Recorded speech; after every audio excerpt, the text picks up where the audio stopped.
안녕하세요. 한자 천재 윤쌤입니다.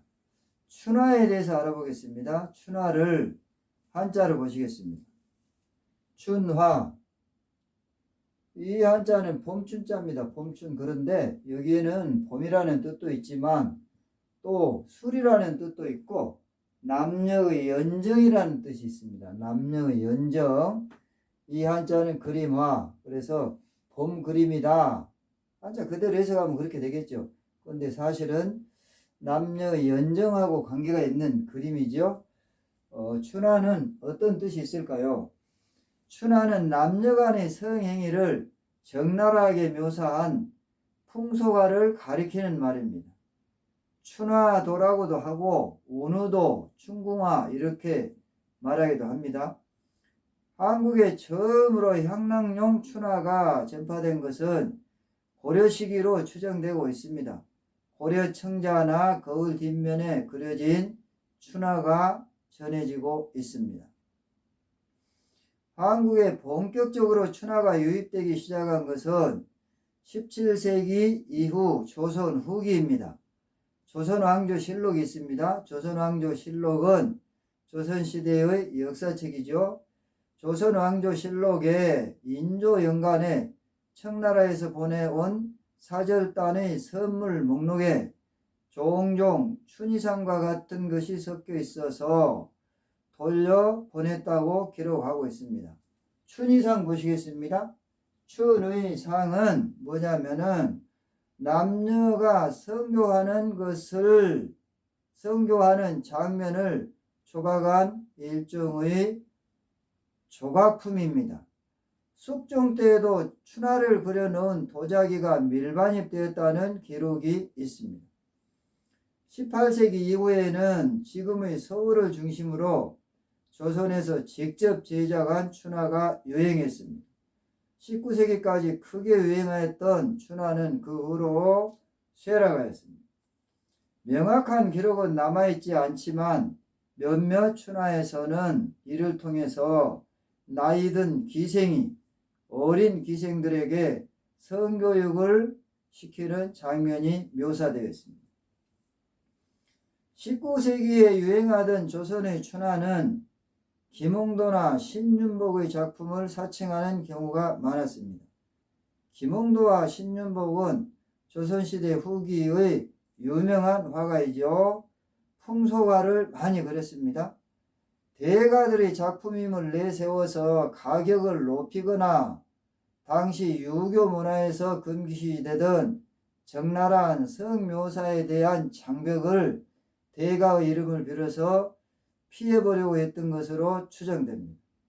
19세기 조선의 춘화는 성행위에 대한 묘사라는 인간의 본성을 자극하는 것이기도 하고 낭만과 퇴폐 같은 당시 사회의 일상을 반영했다는 점에서 풍속화의 타락을 보여주는 것이기도 합니다. 중국에서는 명나라 이후 춘화가 크게 유행하였습니다. 종이뿐만 아니라 부채나 식기 등에도 그려 넣었으며 금병매와 같은 소설의 한 장면을 넣기도 했습니다. 금병매는 명나라 때의 장편소설입니다. 남녀의 성관계 장면이 종종 나타납니다. 일본에는 또 우키요에라는 풍속화가 있었습니다. 우키요에는 일본에서 17세기에서 20세기 초에 일본인들의 일상생활, 풍물, 풍소, 풍경 등을 그린 풍속화입니다. 유곽이나 게이샤를 중심으로 한 춘화가 많이 그려졌습니다. 유곽 보시겠습니다. 유곽은 일본에서 관청의 허가를 받아서 창녀들이 모여서 매음하던 일종의 성매매업소입니다. 게이샤를 보시겠습니다. 게이샤는 또 뭘까요? 게이샤는 예능에 종사하던 일본의 전통적인 기생입니다. 이들은 전통음악 연주, 전통 무용 공연 같은 일본 예술에 능숙했습니다. 단순한 매춘부는 아니었지만 요정이나 여관에 호출되어서 시간을 정해 고객의 이야기 상대를 해주거나 노래나 춤으로 흥을 돋우는 일도 하고 또 성매매를 하기도 했습니다.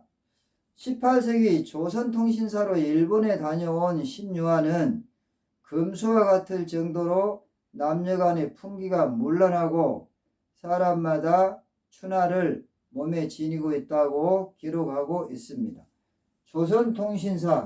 조선통신사는 조선시대에 조선에서 일본으로 파견했던 외교관입니다.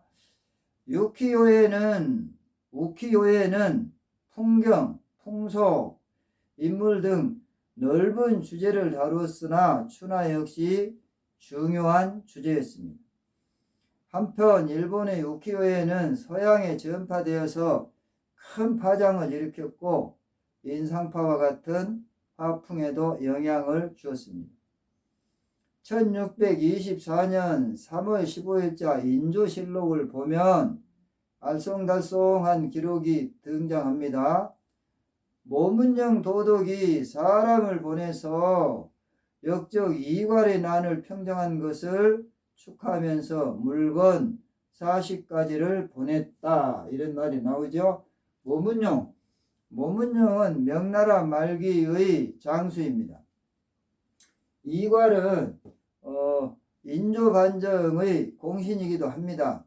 그런데 1624년에 인조반정의 논공행상에 불만을 품고 반란을 일으키려고 한다는 무고를 당하자 반란을 일으킨 인물입니다. 그 물건들 가운데 춘이라는 것이 있었는데 상하로 나체 여인을 조각해서 만든 것이다. 춘이 보시겠습니다. 춘이는 남녀의 성교하는 것을 조각하거나 그려놓은 그림 같은 것을 뜻하는 것입니다. 그런데 후에 이 규경이 오주연문 장정상고에서 인용한 매용할록을 보면 1624년 3월 15일의 일을 매우 자세하게 묘사하고 있습니다. 매용할록 보시겠습니다. 매용할록은 조선 후기 박양안이 인물들의 일화나 경험담 등을 기록한 필기집입니다. 구독을 꼭 눌러주시면 고맙겠습니다. 명나라 말려 음탕한 풍속이 날로 늘어나 남녀가 성교하는 것을 조각하거나 그려놓았다. 이것을 춘이라 한다고 묘사했습니다. 중국의 사신이 와서 예물로 바쳤는데 그 가운데 상아로 만든 춘이가 있어 인조가 승정원에 내렸다. 승정원 보시겠습니다. 승정원은 조선시대에 왕명의 출납을 관장하던 관청이지요. 왕의 비서실이라고 생각을 하시면 되겠습니다. 그것은 상하에다가 남녀를 조각한 것으로 작동시키면 성교하는 형상이 되었다. 이렇게 묘사하고 있습니다. 수고하셨습니다.